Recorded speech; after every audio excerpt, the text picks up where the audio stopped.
Bueno, vamos a hablar de otro tema importantísimo que es el acoso virtual, pero también del feminicidio y también de lo que acabamos de ver, que es realmente indignante. Un sujeto se sube a un bus, le tira queroseno y le tira combustible a una de las pasajeras y le prende fuego, afectando además a otros 9 pasajeros, 10 heridos. Para hablar de todo esto estamos con Silvia Lolli, viceministra de la Mujer. Viceministra, muchas gracias por acompañarnos esta noche. Y quería empezar con este caso que acabamos de ver, que acaba de salir. ¿Qué podemos decir? Vemos semana tras semana nuevos casos de violencia contra la mujer. Bueno, la violencia contra la mujer es un problema grave en nuestro país, tiene proporciones alarmantes.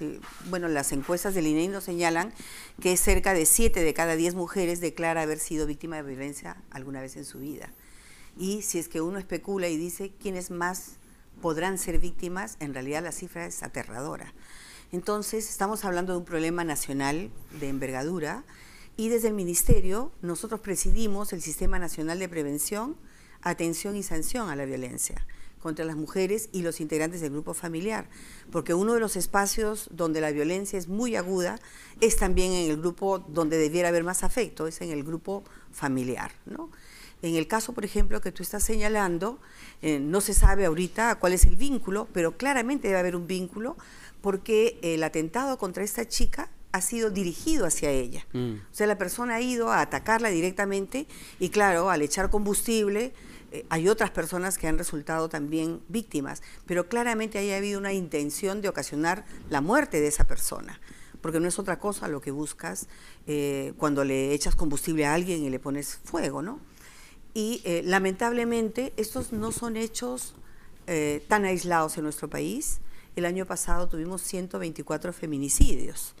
O sea, personas que efectivamente fueron asesinadas, muchas de ellas por su pareja o expareja, ¿no? Y en este año hemos podido ver varios de esos casos también, y ya ahora la edad no es un límite, ¿no? Antes decíamos que se producía más entre personas mayores, pero ahora vemos que hasta estudiantes universitarias, enamorados, exenamorados, están cometiendo estos feminicidios, ¿no? ¿Qué estamos haciendo desde el Ministerio de la Mujer justamente para prevenir estos casos? Porque claro, me comentaba que se han ampliado las redes de atención, las mujeres pueden llamar, hay muchos más canales por donde denunciar al menos, pero ¿qué estamos haciendo en cuanto a la prevención para evitar estos casos?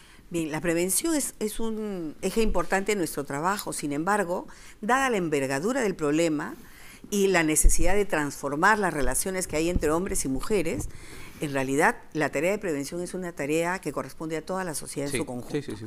Entonces, desde el Ministerio, por ejemplo, nosotros tenemos programas a nivel comunitario con mujeres, con las facilitadoras en acción, hacemos campañas permanentes, puerta por puerta. También tenemos un trabajo con el Ministerio de Educación, tenemos un convenio con el Ministerio de Educación y trabajamos en los colegios, lo que es prevención de la violencia, prevención del embarazo adolescente, prevención de la trata, ¿no? Y apostamos por un país más igualitario, porque la igualdad ha demostrado ser la prevención más importante, es como la vacuna contra la violencia. Cuanto más igualdad hay en un país entre hombres y mujeres, menos riesgo de vivir situaciones de violencia, porque la violencia se produce porque el varón cree que ella tiene que hacer lo que él quiere. Entonces, y eso nos lo dicen las propias estadísticas, la mata porque no quiso regresar con él, la mata porque peleó y ella hizo su voluntad y se fue, o la mata porque amenaza con irse, o lo ha denunciado y quiere llevarse a los niños. En realidad, la violencia expresa mucho el control y el poder que se ha otorgado durante mucho tiempo a los varones. Los varones siguen creyendo que ellos son los jefes, que las mujeres deben obedecerles, y además ellos quieren y pretenden controlar sus vidas. Entonces, cuando hay muestras de algún nivel de autonomía o de decisión de las mujeres, inmediatamente empiezan los procesos de violencia. Así que una estrategia preventiva requiere también el trabajo con los varones, porque transformar esta sociedad supone que tenemos que cambiar todos, ellos y ellas. Y nosotros tenemos un trabajo con varones, un programa que se llama Hombres por la Igualdad, que este año estamos ampliando a más zonas del país. Ha sido muy importante porque los varones, al ser capacitados, nos apoyan a trabajar también con sus pares a nivel comunitario. Y en varias zonas del país, en Piura, por ejemplo, están los hombres que se autodenominan hombres de miércoles. Se reúnen los días miércoles y desarrollan un conjunto de tareas. Ellos siempre tienen sazón también para autodenominarse. Hay otros hombres que son los hombres con sazón, en la zona de Piura, no, de Trujillo, por ejemplo. A ellos les interesa el desarrollo de otras tareas. Concientización, ¿no? Así es. Le comentaba justo en el corte que la Defensoría del Pueblo mostraba algunas cifras de aumento de feminicidios, de tentativa de feminicidios frente al, digamos, el verano del año pasado. ¿Qué está pasando? ¿Está pasando que efectivamente hay más casos? ¿Somos una sociedad más violenta o en realidad es que las mujeres están denunciando mucho más porque están más informadas, se sienten más empoderadas? Porque creo que son dos formas de ver el problema, ¿no? Bien, en realidad, de acuerdo a las estadísticas del Instituto de Estadística, solamente el 25% de las víctimas acude a una autoridad. Entonces estamos viendo la punta del iceberg. El 75% no acude a una autoridad. De ese 75%, la mitad decide no acudir a nadie, no denunciar. Ya ahora podemos decir que las personas están más informadas, pero todavía hay necesidad de fortalecer la capacidad de autonomía, de decisión de las mujeres, de vencer el temor, la dependencia económica, la dependencia afectiva y otras circunstancias que hacen que ellas decidan no denunciar los hechos. Y hay un grupo que acude a otra mujer, donde la mamá, donde la amiga, donde la hermana, y en realidad allí, si es que las personas no están suficientemente informadas, tampoco pueden aportar mucho a ese proceso de salir de este círculo de violencia. Entonces, todavía tenemos, si vamos ampliando los servicios, tenemos muchos más casos que atender. Sí, pero claro, la idea no es solo atender cuando ya sucedieron los hechos, hay que ver una estrategia de prevención mucho más fuerte, y para eso yo sí pido, y pido públicamente, el apoyo de todas y todos. O sea, allí cada persona tiene que cambiar en este país, y ese es un reto que no es fácil y no se puede resolver con 1 o 2 o más millones, ¿no? Requiere una transformación de nuestra sociedad mucho más profunda, que está durante muchos siglos acostumbrada a esta norma que existía incluso en nuestra legislación, que decía que el hombre era el jefe y la mujer le debía fidelidad y obediencia. Como dicen los jóvenes ahora, los hombres se siguen alucinando jefes, pero esa norma ya se derogó el año 1984 en el caso de las relaciones matrimoniales, pero el comportamiento sigue siendo el de liderazgo, el de mandar, el de control, y el uso de la violencia es un mecanismo de control. Ahora, un problema de estos tiempos ya, del mundo virtual, donde la gente se comunica en las redes sociales, es justamente el acoso virtual, ¿no? Y muchas mujeres sufren este acoso virtual. Estaba viendo estadísticas del propio del Ministerio de la Mujer que hablaba que la red social donde más acoso se producen es el Facebook, y probablemente es donde la gente más se comunica y se interrelaciona, ¿no? ¿Qué han identificado ahí? ¿Qué está pasando en las redes sociales? Me imagino que las que más sufren esto son las niñas, no sé, las adolescentes. A ver, el Ministerio de la Mujer, como tiene mandato para hacer acciones preventivas y atención en todas las modalidades de violencia contra las mujeres a lo largo de su vida, detectó como una de los riesgos actuales, a través del uso de los distintos medios cibernéticos, de la existencia de violencia o de acoso virtual o acoso cibernético, o ciberacoso, como le dicen, ¿no? Pero en realidad no se conocen las dimensiones de este problema más que por comentarios.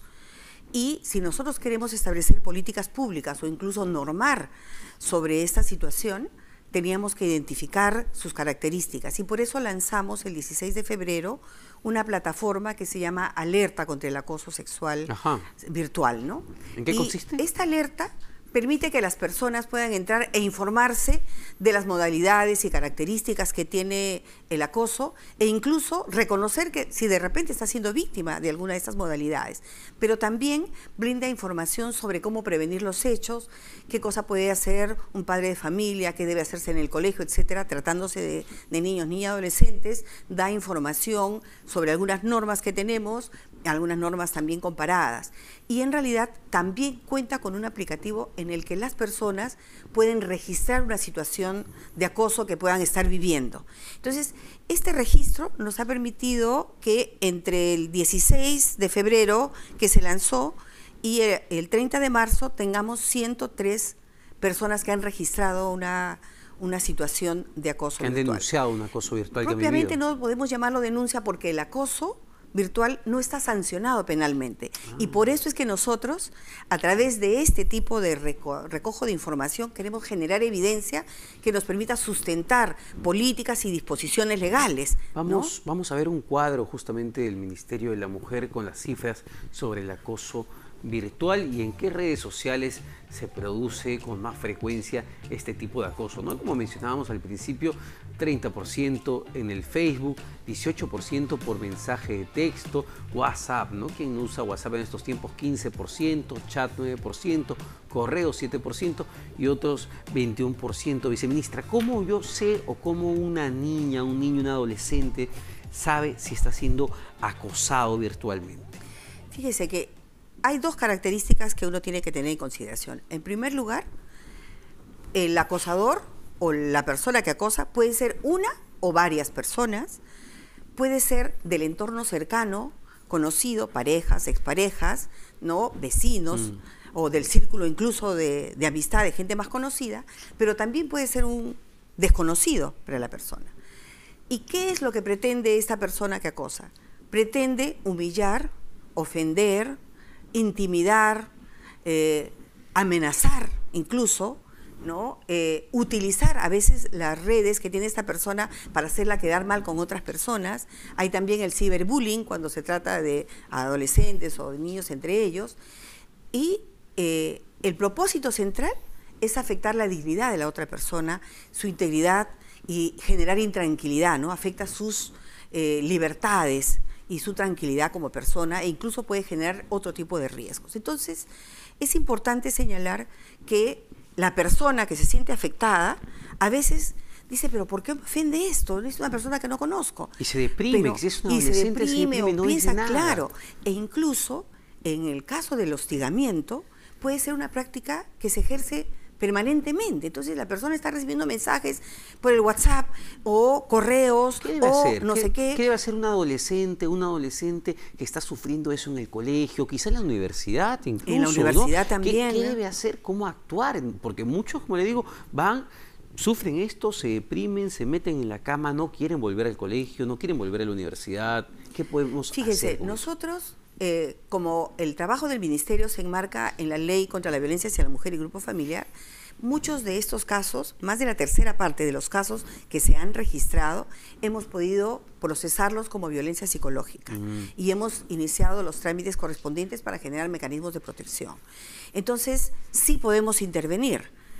Cuando son menores de edad y, por ejemplo, el acoso tiene connotación sexual, hay una propuesta sexual, ahí hay una sanción penal en ese caso. Claro, sí. es un delito. Si es que hay una propuesta, ya hay una sanción penal, aun cuando no se haya concretado un hecho sexual determinado, ¿no? Entonces, dependiendo por eso de las circunstancias en las que se produce y de las características de las personas, nosotros estamos tratando de ver de qué manera generamos un mecanismo de protección y de apoyo. Pero hay otros supuestos en los que no tenemos un marco normativo para la protección y esos casos nos interesan para generar información y conocimiento que pueda permitir una protección a futuro también, y creo que eso es parte de las acciones que tenemos que hacer responsablemente.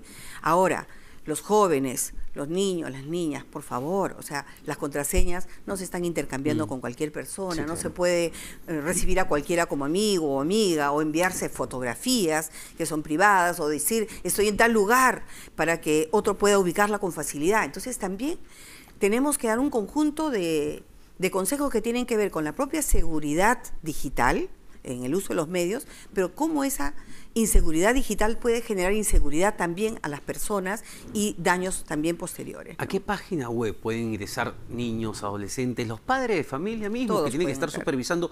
¿A qué página pueden ingresar para ver justamente ese tema del acoso virtual? Nuestra plataforma es No al Acoso Virtual y allí tienen información.